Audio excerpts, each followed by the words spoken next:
नमस्कार दोस्तों, स्वागत है आपका हमारे चैनल मोटिवेशनल स्टोरी में। दोस्तों, आज हम आपको एक गरीब मछुआरन की कहानी सुनाने जा रहे हैं।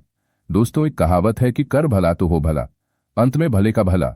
अर्थात तुम अगर किसी के साथ अच्छा करोगे तो निश्चित ही आपके साथ भी अंत में अच्छा ही होगा। तो चलिए दोस्तों, शुरू करते हैं। एक चंदनपुर नामक गांव में एक सुंदर और जवान लड़की रहती थी। उसका नाम सुनंदा था।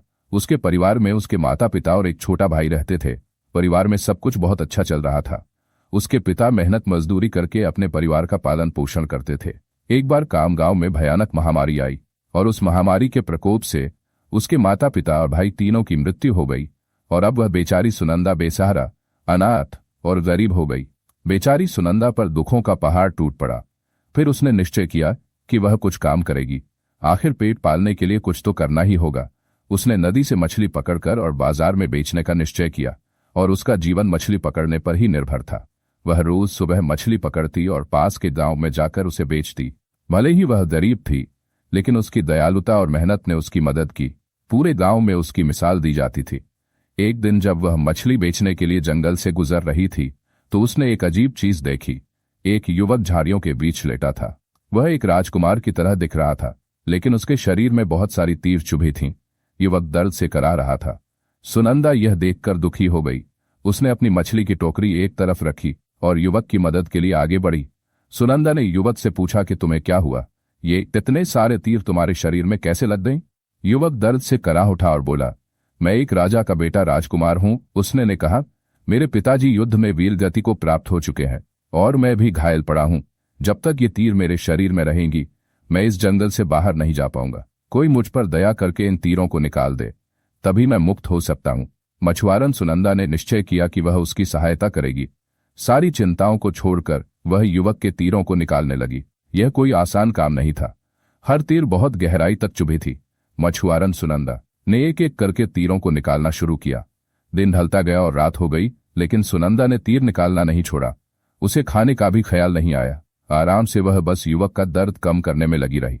इस बीच कई दिनों तक मछुआरन सुनंदा घर नहीं लौटी। गांव वालों को चिंता हुई। उन्होंने सोचा कि शायद जंगल में किसी जानवर ने उसे खा लिया होगा, लेकिन सुनंदा ने किसी बात की परवाह नहीं की। युवक की मदद करने में खुद को झोंक दिया था। एक सप्ताह के बाद युवक का आधा शरीर तीर से मुक्त हो गया।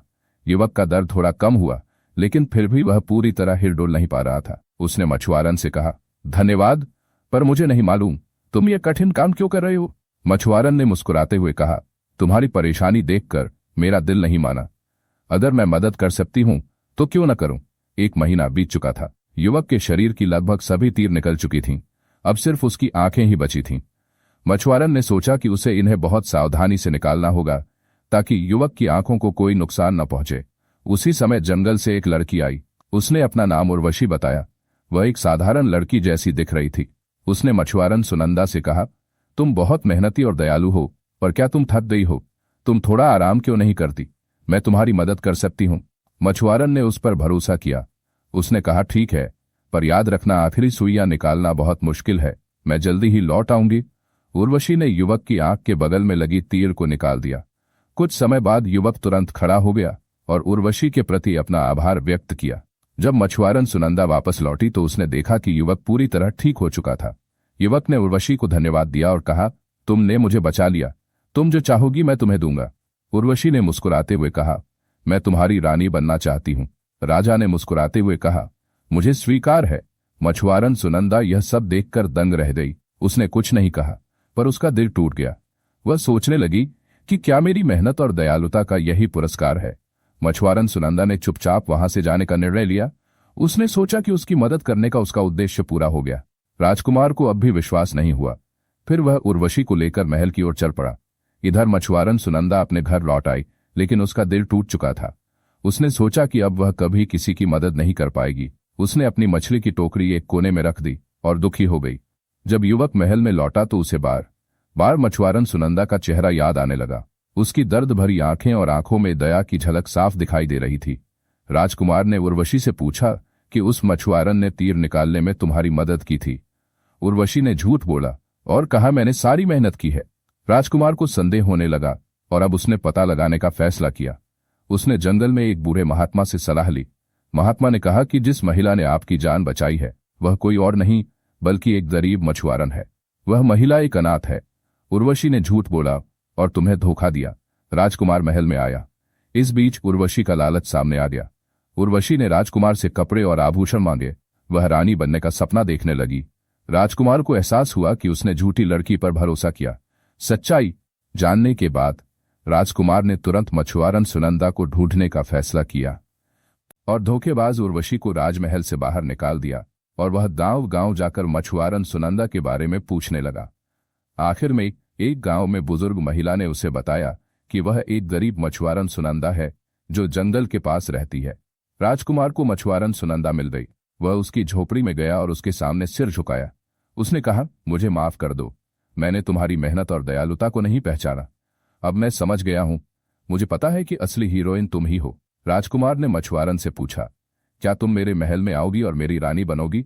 सुनंदा राजकुमार से मन ही मन में नाराज थी। सुनंदा ने कहा, मैंने किसी इनाम के लिए तुम्हारी मदद नहीं की। और बहुत मनाने के बाद भी सुनंदा बोली, मुझे मेरे हाल पर छोड़ दो और अपने राज्य में जनता की भलाई करो। और राजकुमार निराश होकर राजमहल लौट गया। लेकिन राजकुमार को हर दिन सुनंदा की याद आती थी और जब उससे रहा नहीं गया तो वह फिर से उसके पास आया और सुनंदा को मनाने की कोशिश की कि वह उसकी रानी बन जाए। लेकिन सुनंदा ने फिर वही बात कही। राजकुमार ने कहा, मैं तुम पर कोई दया नहीं करना चाहता, लेकिन मुझे तुमसे प्रेम हो गया है। मैं वास्तव में तुमसे शादी करना चाहता हूं। क्या तुम अब भी मुझसे शादी नहीं करोगी? सुनंदा उसे देखकर मुस्कुराई और खुशी से झूम उठी और राजकुमार को गले से लगा लिया। कुछ ही दिनों में उनकी शादी हो गई और वह मछुआरन से राजकुमारी बन गई। तो दोस्तों, कहावत सही साबित हुई, कर भला तो हो भला, अंत में भले का भला। तो दोस्तों, आज की कहानी यहीं खत्म हुई। कहानी कैसी लगी कमेंट बॉक्स में जाकर जरूर बताएं। वीडियो अच्छी लगी तो लाइक और शेयर करें। चैनल पर पहली बार आए हैं तो सब्सक्राइब करना ना भूलें। धन्यवाद। मिलते हैं एक नई कहानी लेकर। नमस्कार।